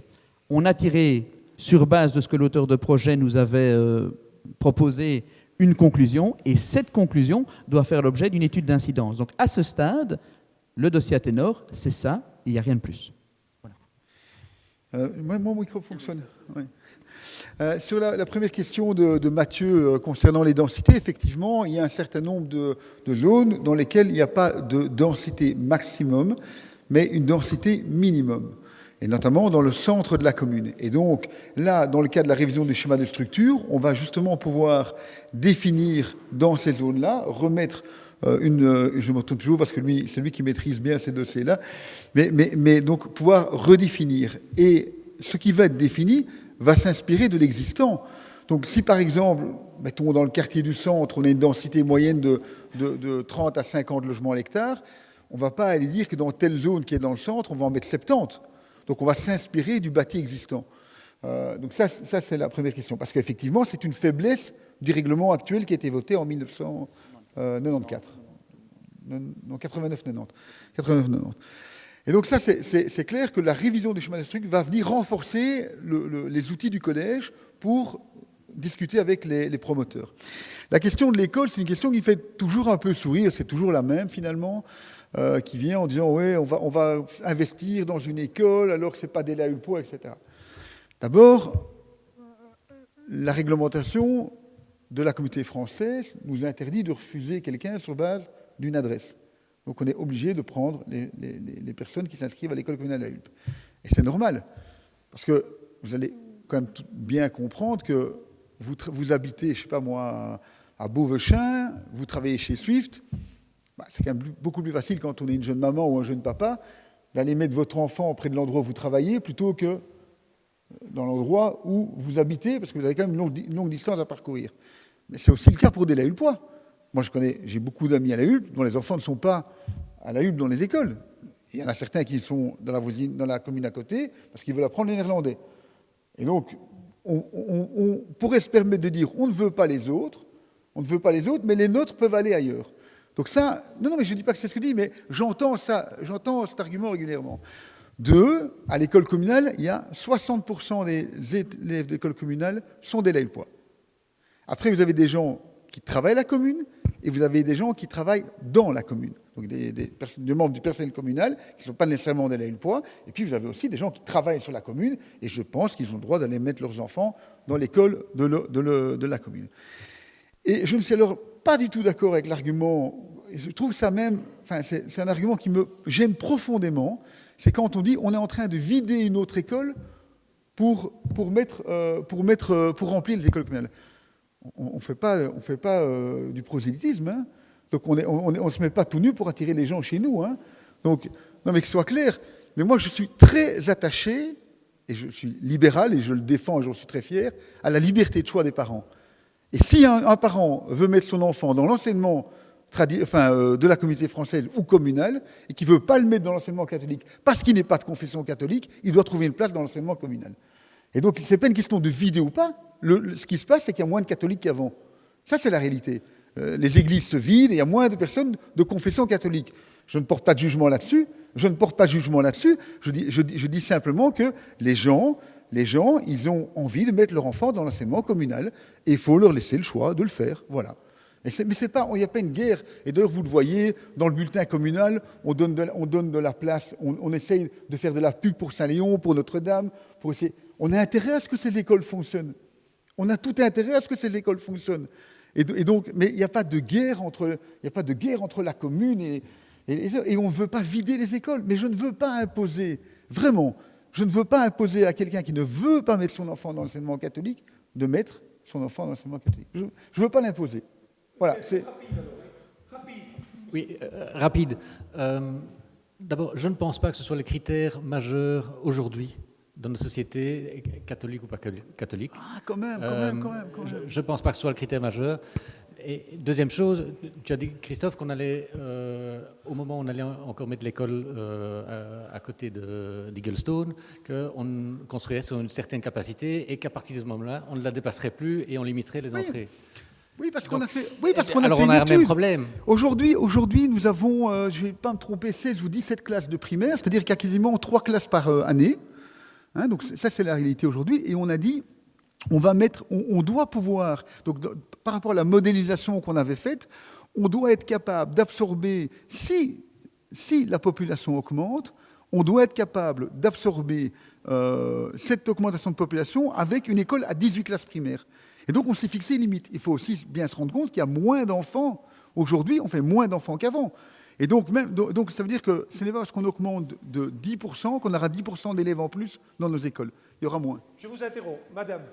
Oui, madame. Oui, écoutez, j'ai eu réponse à pratiquement toutes mes questions, mais je vais quand même dire merci à à l'organisateur de cette journée. C'est la première fois, c'est peut-être pas parfait, mais ça a le mérite d'exister, et ça a le mérite d'exister pour pas mal de personnes, et il serait bien de faire un petit peu plus de publicité pour une prochaine fois, que plus de gens soient touchés par l'initiative. Maintenant, ce que je voudrais dire, c'est qu'à part peut-être M. Stasser, personne ici, ou en tout cas pas beaucoup, n'a connu la Hulpe en tant que village. Et ce serait peut-être bien qu'on ne revienne pas à ce statut de village, parce qu'on ne pouvait pas y faire grand-chose. Il n'y avait pas grand-chose, il n'y avait pas de circulation, il n'y avait pas de vie. C'était tout un autre monde. Et c'est plus ce monde-là aujourd'hui. Et ce que nous devons faire aujourd'hui, c'est faire ce qu'il faut faire pour notre village, sans tenir compte de ce qui se passe ailleurs, de ce qui se passe en France, de ce qui se passe à Outsiplou-Clémenpied ou à Sikkim-Zusenbolder. C'est pas la Hulpe. Ce qu'il faut faire, c'est ce que nous avons à faire ici. Et il faudrait peut-être arrêter aussi de voir oui, mais je veux pas le petit garage qu'on démolit, je veux pas qu'on démolisse la petite pépinière. Il faut aussi que les gens puissent faire ce qu'ils ont envie de faire, c'est leur bien, et ils en font ce qu'ils ont envie d'en faire aussi. Ça ne leur plairait pas aux autres qu'on leur dise « Ah, mais non, vous ne pouvez pas ». Voilà, c'est tout ce que j'ai à dire. Oui, merci. Oui, bonjour, je prends la parole 2 secondes avant de donner la parole à Eric, mon voisin, qui levait la main depuis tout à l'heure aussi. C'est une interpellation. Je fais une interpellation, je m'appelle Déborah Schkoelmakers et je suis conseillère communale ici, je suis dans la liste du bourgmestre. Je voudrais remercier le collège pour cette journée participative, mais je veux dire que je suis assez étonnée en regardant le panel, et là je m'adresse à vous tous, et je remercie Xavier de m'inspirer pour être un petit oiseau qui va éteindre le feu. Il n'y a que des hommes dans ce panel. Alors je suis vraiment étonnée parce que je me demande où sont les Lahulpoises et est-ce que le futur de la Hulpe ne concerne pas les Lahulpoises aussi.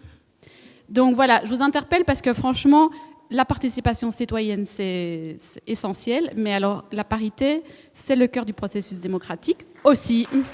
Bravo.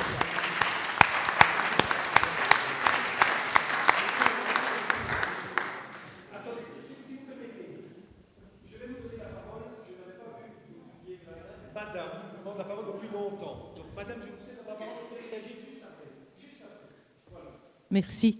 Gisèle Maréchal, voilà, je suis du quartier de l'avenue Paul, près du projet Holmons et près du projet Eaglestone. Et j'ai envie de revenir sur ces projets-là, mais en pensant à l'avenir. Donc on en a parlé et on a entendu beaucoup les difficultés, hein, que ce soit par rapport à la région, etc., les jeux de pouvoir, etc. Puis j'ai envie de citer une phrase que j'aime beaucoup, c'est « Ils ne savaient pas que c'était impossible, alors ils l'ont fait ». Donc je pense aussi qu'il y a un état d'esprit à avoir et qu'on peut développer citoyen et commune en même temps. Il y a une proposition qui avait été faite et qui est passée rapidement, mais je me demande jusqu'à quel point il n'y a pas une clé possible là, c'est de développer une image de ce qu'on voudrait comme urbanisme pour demain, pour la Hulpe. C'est qu'on soit proactif par rapport à ça. C'est que quand il y ait un agent immobilier qui vienne en disant « voilà, moi j'ai un projet », c'est qu'on puisse dire « attention, il y a des règles chez nous et on vous propose plutôt ce type de projet », et le faire très tôt et le faire savoir. Parce que quand les promoteurs achètent à la Hulpe, Fichtre, ils achètent dans un village avec une caractéristique qui est très boisée, etc. Donc, de quel droit est-ce qu'il pourrait ne pas s'inscrire? Donc, moi, je pense qu'il y a vraiment un travail proactif à faire et on a des compétences au niveau du village, je suis tout à fait d'accord avec ça, mais c'est vraiment d'imaginer, de rêver, d'imaginer nos projets de demain et d'arriver en disant, nous, on veut pour demain des choses comme ça, oui, qui permettent quand même aux promoteurs de gagner des sous, mais qui soient aussi cohérents avec ce qu'on veut pour les jeunes. Parce que des projets comme Holmon, je suis désolée, ça va amener aucun jeune, ça va amener des investisseurs à pognon. C'est pas ça qu'on veut. Et Eaglestone, si on se laisse faire, ce sera de nouveau des apparts qui ne seront pas pour les jeunes. Donc, qu'est-ce qu'on peut faire pour être proactif? Voilà.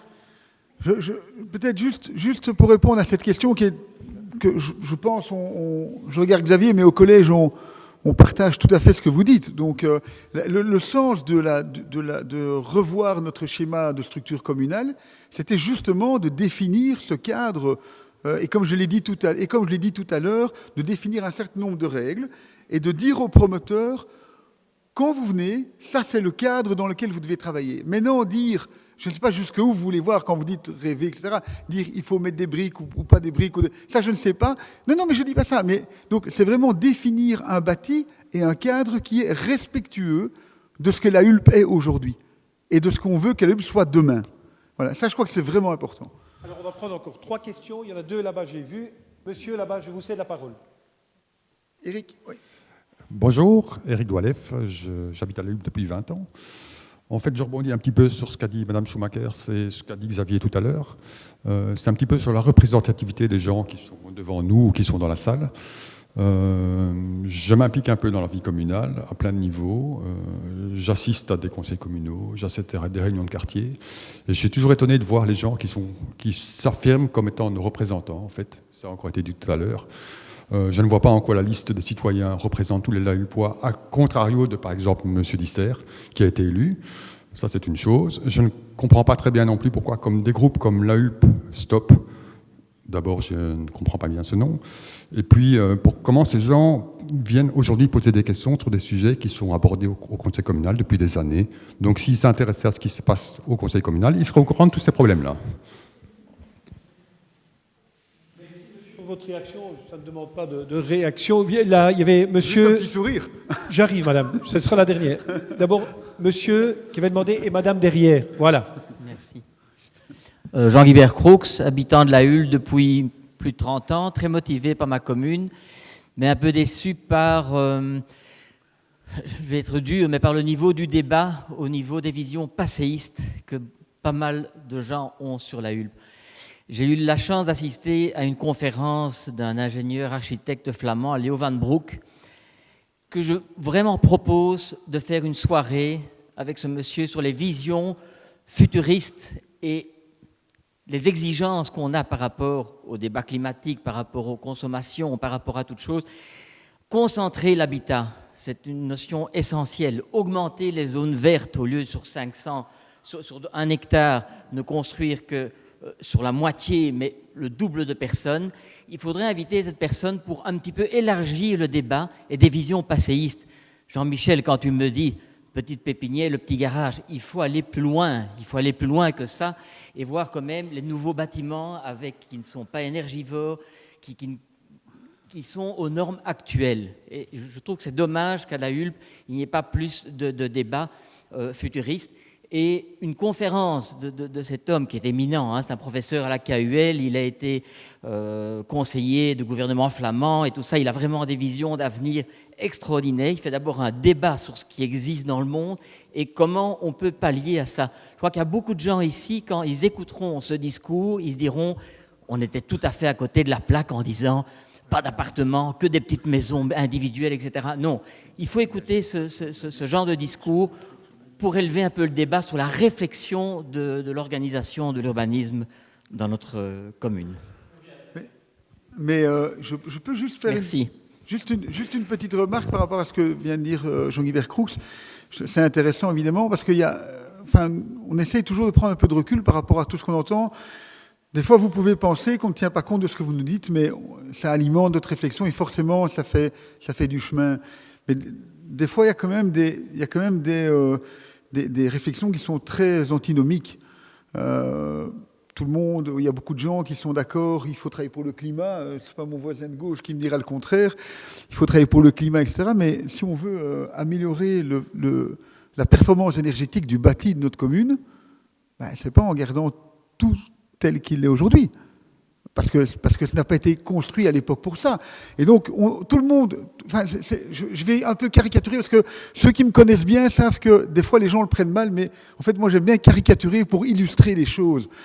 Mais je suis ravi de voir les jeunes déambuler dans les rues pour le climat, mais il n'y en a pas un qui met son GSM à la poubelle. Il n'y en a pas un qui met son GSM à la poubelle. Et j'adore, j'ai des enfants, hein, donc tout le monde sait que j'ai 5 enfants, tout le monde que j'ai 5 enfants, et mes enfants sont pareils. Hein, donc ils me font des leçons à la maison, et puis ils sont occupés sur le téléphone toute la journée. Donc je dis ça vraiment, ne prenez pas ça au mot en disant « ouais, c'est scandaleux, il a dit le bourgmestre, il est contre les jeunes ». S'il y a quelqu'un qui est bien pour les jeunes, hein, c'est bien moi. C'est juste pour illustrer et caricaturer. J'ai vraiment, parce qu'il faut à un moment donné, si on veut... Parce que le combat du climat, c'est pas la Hulpe, c'est pas la Belgique, c'est les habitants du monde entier qui vont devoir se réveiller, hein, qui vont devoir se réveiller et travailler ensemble. Et donc ça va demander un changement de vie, et ça va demander qu'on investisse dans la technologie pour résoudre le problème. Parce que je ne crois pas que le monde va aller à l'envers. Ça, je ne crois pas.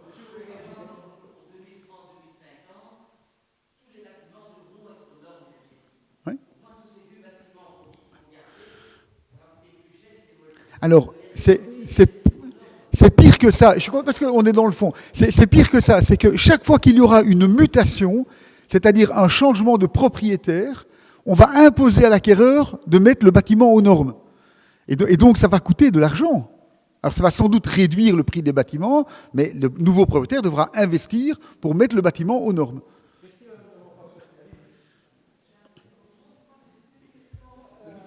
Général, parce qu'on décide ici comme si on était seul au monde, mais quel est le pouvoir de la région sur les décisions que nous prenons? Si nous décidons d'un schéma de structure, est-ce que la région peut dire, écoutez, on n'en a rien à cirer, il faut qu'il soit modifié? Quand la commune prend une décision, finalement, est-ce qu'elle décide seule en pleine autonomie, ou bien est-ce que la région, le fonctionnaire délégué, ce monstre, va débarquer et dire non, c'est terminé? Et est-ce que les idées que la commune avance sont finalement en concordance avec ce que la région a comme vision générale?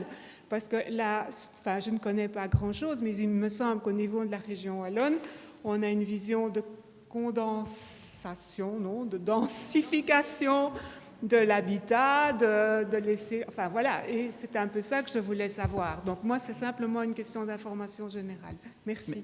Je vous remercie pour la question qui est tout à fait pertinente. Je vais illustrer ça par un peu un exemple. C'est un peu mon combat de tous les jours quand je suis avec Madame Grégoire dans des discussions sur des dossiers. C'est qu'effectivement, la philosophie de la région wallonne, elle est très claire, il faut densifier. Et il faut densifier ce qu'on appelle les noyaux urbain. Déjà, ça peut faire grincer des dents parce que entre noyau urbain et noyau rural, la Hulpe est considérée comme un noyau urbain, même si effectivement tout le monde ici utilise le terme village. En réalité, pour la région wallonne, on est dans un noyau urbain, c'est-à-dire que le cœur, le centre de la commune de la Hulpe, doit être densifié.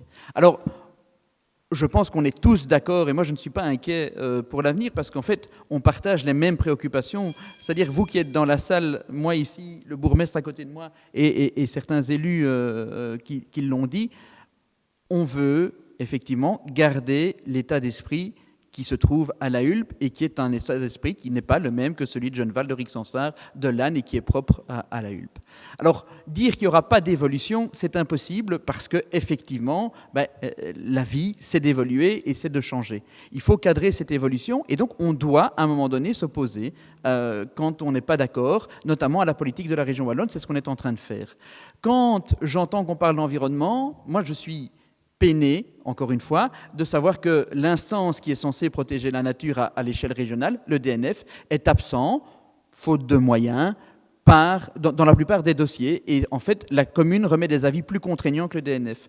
Je suis effectivement interpellé quand la région me dit, en tant que fonctionnaire délégué, en fait, l'avis communal qui fait 7 pages dans le cadre du dossier Olmons, mais dans le cadre d'autres dossiers également, je n'en tiens pas compte, je le mets à la poubelle, je passe au-dessus. On demandait simplement des plans modifiés, c'était pas difficile de solliciter du promoteur des plans modifiés, et je délivre le permis.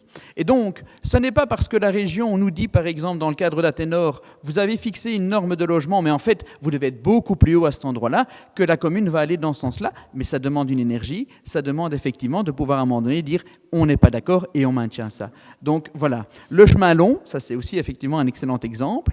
En 2004, la Société Wallonne du Logement entend vendre son terrain. Elle reçoit 2 offres, dont une offre à 1 800 000 €, ce n'est pas une offre petite, et donc on sait qu'il y a des promoteurs qui s'intéressent au terrain. La commune intervient défensivement en disant on va élaborer un plan communal d'aménagement pour pouvoir bloquer et en tout cas étudier la manière dont cette zone va se développer. Pendant des années, la région dit à la commune nous n'accepterons pas votre projet parce qu'il est trop peu dense, il faut mettre du mitoyen, on doit densifier beaucoup plus, vous devez avoir un projet beaucoup plus important. La commune refuse, la région dit faites un projet par un permis groupé ou un projet de lotissement.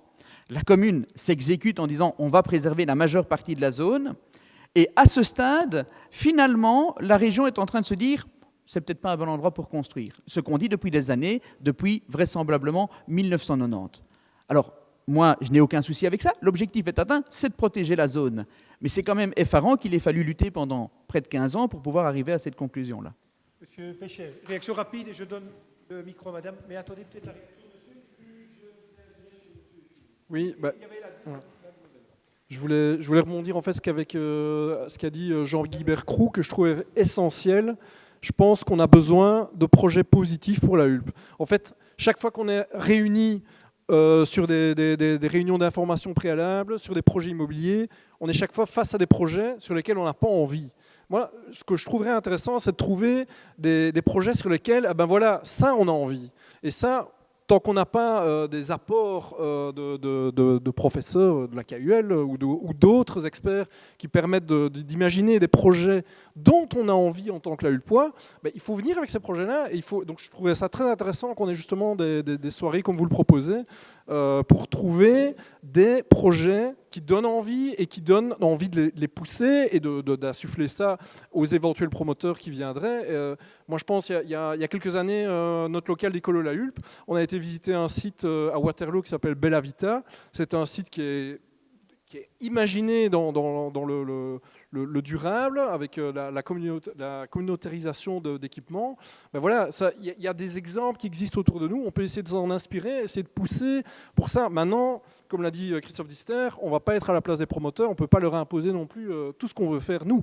Donc il faut trouver le juste équilibre, mais c'est un jeu de diplomatie et il faut essayer de trouver le momentum pour pousser ces idées-là au bon moment, au bon endroit. Merci. Voilà, moi je pense que je ne vais pas parler en général, mais plutôt de points particuliers qui me tracassent.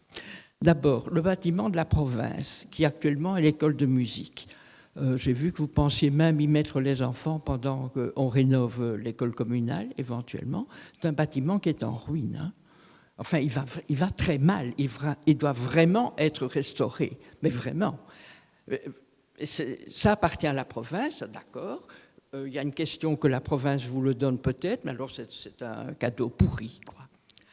Alors, je voudrais encore... Oui, pour le centre, en face de l'école communale, vous allez faire des immeubles à appartements. Je pense que c'est ça l'idée. Est-ce que, plutôt que de parler toujours promoteur, est-ce qu'on ne ferait pas un concours d'architecture pour ouvrir largement à des architectes cette possibilité? Oui. Alors, je voudrais savoir ce qu'il en est de Kuit d'Aukorning. Bon, on ne fait plus l'école. Est-ce que ce bâtiment, on a encore le risque de le voir se rénover, ce qui est certainement possible? Je voudrais encore, parler de la rénovation des écoles. Vous allez faire les écoles sur la cour de récréation. Pas dit ça. Non. C'est qu'on allait mordre un peu sur la cour de récréation. Comment? On va mordre un peu. On n'a pas encore de plan, mais non. On va agrandir. Non, mais une suggestion, c'est qu'on fasse des classes vertes aussi dans le petit parc. Dès qu'il fait beau, il y a 2-3 classes qui peuvent s'installer là et faire des roulements. Bon, j'admire votre décision de ne pas déroger aux propositions qui vous sont faites, mais la province s'en charge facilement. La région. Je parle de Olmons, c'est un vrai scandale, voilà. Et aussi, peut-être de prendre un peu compte de l'esthétique à la Hulpe. Il y a des villages qui sont jolis, il y a des endroits comme Lannes qui sont magnifiques, même quand ils font, mais oui, des choses tout à fait populaires. Pourquoi est-ce que l'esthétique, par exemple, aux alentours de la gare, ne peut pas se prendre en compte? Quand un voyageur sort de la gare, ce qu'il voit devant lui, c'est catastrophique. Bon, c'est vraiment une horreur. Attendez, j'ai encore encore une. Il manque des parkings partout. Pourquoi est-ce qu'on n'achète pas un quart de parking de la gare à la SNCF et qui devienne un parking pour la Hulpe? Voilà. Bon. Il y a quelqu'un qui voulait poser une question là-bas, ce sera la dernière. Je sais que je vais vous donner la parole, mais répondez à tous ces 6 points rapidement. J'espère que je ne sais plus quels étaient les 6 points. Le premier, c'est l'école horticole. Donc, effectivement, l'école horticole ne nous appartient pas. On est en négociation avec la province et on va conclure, je l'espère, pour la fin de l'année, une convention qui va en fait nous donner un droit réel sur le bâtiment. De telle manière que nous puissions investir dans ce bâtiment. Parce qu'en fait, dans notre programme de majorité, l'objectif, c'est de ne pas limiter l'usage de l'Académie de musique dans ce bâtiment, mais aussi d'en faire un espace culturel polyvalent, destiné aux associations éventuellement. Et donc, on veut essayer de faire quelque chose d'un peu sympa. Le bâtiment n'est pas en si mauvais état que ça. Attends, je vais terminer. J'ai fait l'inspection du bâtiment la semaine dernière, donc je connais bien le truc. Le bâtiment principal, le corps de bâtiment qui est historique, qui est joli, est en bon état, sauf, donc la toiture a été rénovée, isolée. Il y a une nouvelle chaudière, toute nouvelle, qui vient d'être installée. Les plateformes sont en bon état. Ce qu'il faut faire, c'est remplacer tous les châssis, parce qu'il n'y a pas de déboulottage, toutes les boiseries et les corniches en bois, tout est pourri. Ça, il faut le faire. Et puis, il faut isoler un peu le bâtiment. Et puis, donc ça, on va le faire au travers, je crois que je l'ai dit tout à l'heure, ou je sais pas, ou dans un groupe de travail, on a en fait un appel à projet de la région wallonne, avec des fonds européens qui va nous permettre en fait d'avoir 75 ou 80% de subsides.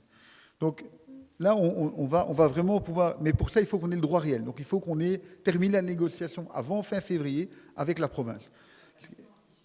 Exactement. Donc le but, c'est vraiment de le rénover, de le remettre en état et d'avoir ce bâtiment qui est fonctionnel et pratique, etc. Et puis il y a un appendice à ce bâtiment qui est la salle de gymnastique. Ça, c'est pourri. Ce bâtiment-là, il est pourri, vraiment. Et donc l'idée, c'est en fait de démolir cette partie-là, qui n'a aucune valeur architecturale, hein, c'est un truc qui a été construit par la suite, de reconstruire dans le même volume, et là, en fait, dans cette salle-là, il y aura une salle qui sera celle-là où il y aura l'espace polyvalent, on pourra avoir un petit spectacle à l'échelle de la Hulpe, hein, on ne va pas mettre 200 spectateurs, hein, donc... Oui, mais on va régler ça. Parce qu'on a un très beau projet d'aménagement pour la place Camille Lemonnier. On a un très très beau projet, vous allez voir, on va présenter ça bientôt, vous allez être surpris. Et puis, elle sera polyvalente, on pourra faire une petite exposition, ça servira de salle d'audition pour l'Académie de musique, etc. Donc on a vraiment un très beau projet sur ce point-là. Le deuxième point que vous avez évoqué, c'était... Mais il y avait la vue en sortant notamment de la gare, ça m'a marqué. Ben, qu'est-ce que vous voulez que je vous dise? Moi, d'abord, les terrains ne nous appartiennent pas. Donc il faut savoir que même une partie où toute la rue appartient à la SNCB. Donc on a la... Ouais, mais...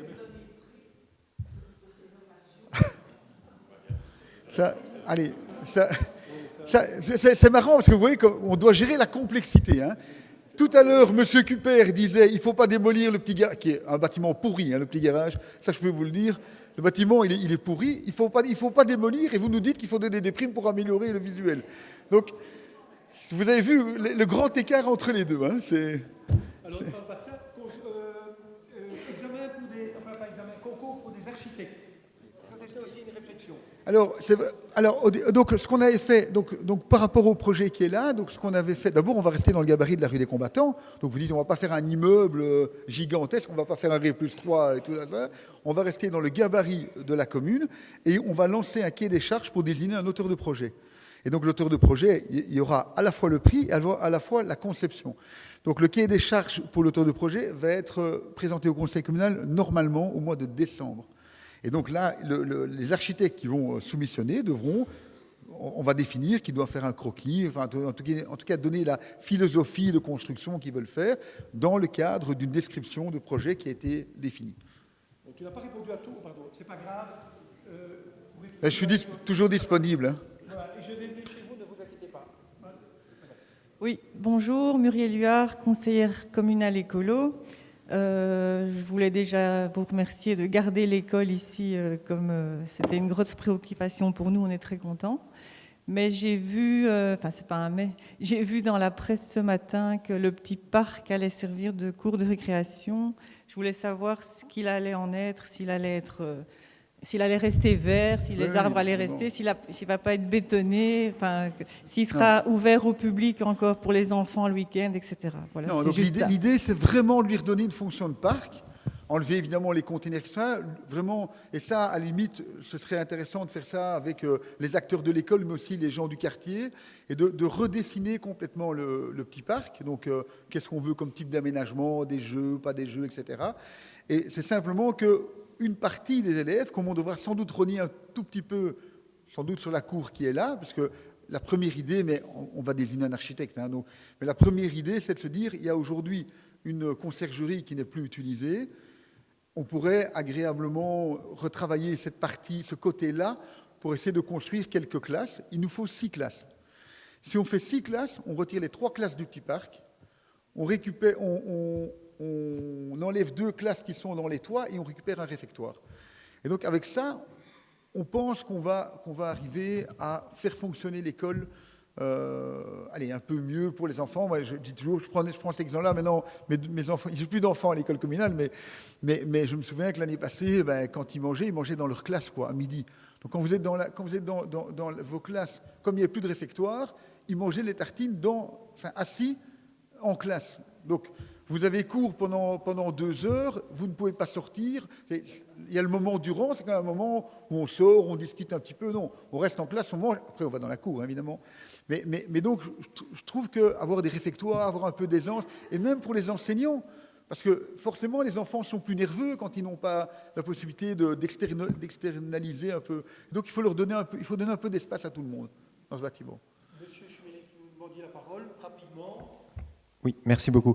Je reviens à des choses peut-être un peu plus générales. Donc, c'est une journée de la participation citoyenne, une première. Isabelle Philippot disait à l'atelier ce matin que l'objectif, c'est aussi de l'améliorer, d'en tirer des conclusions, et je la remercie beaucoup de se projeter déjà dans l'avenir. Ce que je voulais dire, c'est que pour une journée de la participation citoyenne, il faut faire très attention à ne pas retomber dans des questions de représentativité, parce que sinon, alors oui, effectivement, on n'est pas dans une journée de la participation citoyenne si on se pose la question, mais le groupe La Hulpe Stop, qui représente-t-il? Est-ce que c'est suffisamment représentatif? Et la liste citoyenne, etc. Parce que sinon, on peut se poser la même question sur le conseil consultatif de l'aménagement du territoire et de la mobilité. C'est 25 personnes ou 17 personnes, et le conseil de la jeunesse ou le conseil de la personne handicapée, ça représente qui? Est-ce qu'il y a juste 8 personnes? Et en fait, cette question de la représentativité, c'est une question qui doit être abordée de manière très délicate, parce que sinon, ça revient à dire que si on n'est pas majoritaire ou si on n'est pas un certain nombre, ça veut dire que notre avis n'est pas pris en compte ou ne doit pas être forcément pris en compte, alors qu'en réalité, comme disait Madame tout à l'heure ici devant, il faut donner la possibilité à chacun de rêver et de partager son rêve. Et donc, je vous invite tous à vous dire que, comme dans l'histoire du petit colibri de Pierre Rabhi, mais nous sommes tous des colibris, on a tous notre petite goutte d'eau à apporter pour éteindre l'incendie. Parce que si on laisse faire uniquement ceux qui sont suffisamment représentatifs, ils ne vont pas considérer les moins représentatifs comme une partie de la solution. Et donc, ça restera toujours, comme on est ici, dans un système de débat où on essaye d'imposer une vision par rapport à une autre, au lieu de prendre ce qu'il y a de plus intéressant dans chaque vision pour créer une nouvelle vision. Voilà, merci. Mais ce n'est pas ce qu'on a dit. Hein. Ce n'est pas ce qu'on a dit tout à l'heure. On a simplement dit, et Madame l'a exprimé de manière assez vive aussi, ou Monsieur de Walef l'a exprimé, c'est que vous exprimiez au nom de la liste citoyenne, et votre avis compte. Parlez au nom de la liste des citoyennes, mais pas au nom des citoyens. Parce que voilà, je trouve que là, vous allez un pas trop loin, parce que tout le monde ne suit pas votre avis. Tous les citoyens n'ont pas votre avis. Oui, mais je voudrais revenir sur le dossier de l'école horticole, et je vous en remercie, parce que c'est un dossier qui me tient particulièrement. Je me rappelle très bien que lors de la dernière campagne électorale, si vous avez lu notre toute boîte, ce qu'on disait, c'est que cette école doit revenir à la Hulpe. En tout cas, le bâtiment principal doit revenir en tant que propriétaire. Effectivement, la province n'en faisait plus grand-chose. Et donc, ce que j'ai fait, c'est que j'ai harcelé mon chef de groupe à la province pour faire bouger ce dossier. Donc, on est dans l'opposition à la province, ce n'est pas facile comme dans la majorité. Christophe, je peux te dire le nombre d'interventions qu'on a fait à la province, mais je voudrais vous dire que c'est un dossier qui nous a tenu à cœur, mais pas que le dossier du bâtiment, il y a aussi toute la problématique des serres. Et quand vous visitez le domaine, il y a effectivement un certain nombre de serres qui sont dans un état normal, mais un certain nombre de serres qui sont complètement abandonnées et qui sont dans un état, je ne sais même pas, rénovable. Et donc, j'espère aussi que la commune aura son mot à dire pour rénover les serres. Voilà. Merci, monsieur. Je voudrais vraiment vous remercier. Alors, monsieur, vous avez fait une réflexion tout à l'heure. Vous avez fait une réflexion, elle était tout à fait judicieuse. On n'a sans doute pas fait un débat extraordinaire, mais en tout cas, on a donné la parole aux citoyens. Ils auraient pu venir, ils auraient pu être beaucoup plus nombreux. Et moi, je voudrais, avant de céder la parole à Christophe pour la conclusion, vraiment d'applaudir une femme Parce que c'est le cas ici à la Hulpe. Je tiquais tout à l'heure par rapport à la commune de Lannes, j'en viens, c'est pour ça que je tiquais un peu, mais c'est plus pour rire. Je voudrais remercier les filles de la participation, d'avoir organisé ce type de journée, même si elle a eu le soutien de beaucoup d'hommes également. Mais voilà, c'est ça que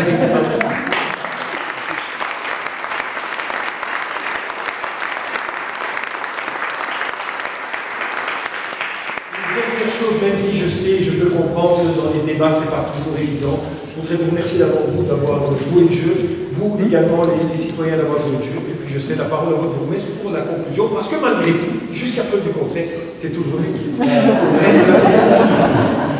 Voilà, je vais pas être très très long, une conclusion très courte. Non, vraiment.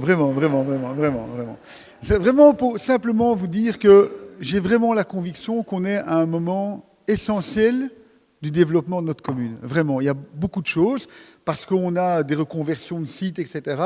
Il y a beaucoup de choses qui doivent se prendre comme décisions beaucoup de décisions qui doivent se prendre dans les mois à venir, qui sont très importantes. Et ce n'est pas le moment de diviser les gens. On a besoin de travailler ensemble, sereinement. Et c'est vraiment le vœu que je veux formuler dans cette conclusion, c'est de dire arrêtons de diviser, d'opposer. J'entendais tout à l'heure, Mathieu, il y a une inflation dans le nombre de logements, parce qu'on parle de 600 logements, aujourd'hui on a dit 700 logements, demain on dira 1000 logements, et comme ça on fait encore plus peur aux gens. Je pense vraiment, et je vous garde tous, on doit aujourd'hui travailler ensemble, discuter, construire ensemble, c'est la seule manière. Ne croyez pas un instant qu'un membre du collège ou de la majorité a aujourd'hui envie de perdre la qualité de vie que nous avons à la Hulpe. Moi, je n'ai vécu quasiment qu'à la Hulpe. Je ne suis pas né à la Hulpe, mais j'étais tellement petit que je ne me souviens pas de ce qui s'est passé avant. J'avais 2 ans et demi quand mes parents sont venus vivre à la Hulpe. Je n'ai pas du tout envie que ma commune, que mes enfants ou mes petits-enfants, s'ils ont la chance de vivre à la Hulpe, n'aient pas les mêmes chances que moi j'ai eues de grandir dans une commune telle que la nôtre. Et donc, si vous pensez un instant que nous ne sommes pas animés par cette même volonté, alors ça ne fonctionnera pas. On veut tous le bien de notre commune, et vraiment, je pense que nous devons travailler ensemble dans les mois qui viennent. Et le temps des débats électoraux viendra en 2024, mais 2022-2023, il faut construire ensemble. Et c'est vraiment ça que je formule comme vœu, et j'espère qu'on y arrivera. Merci.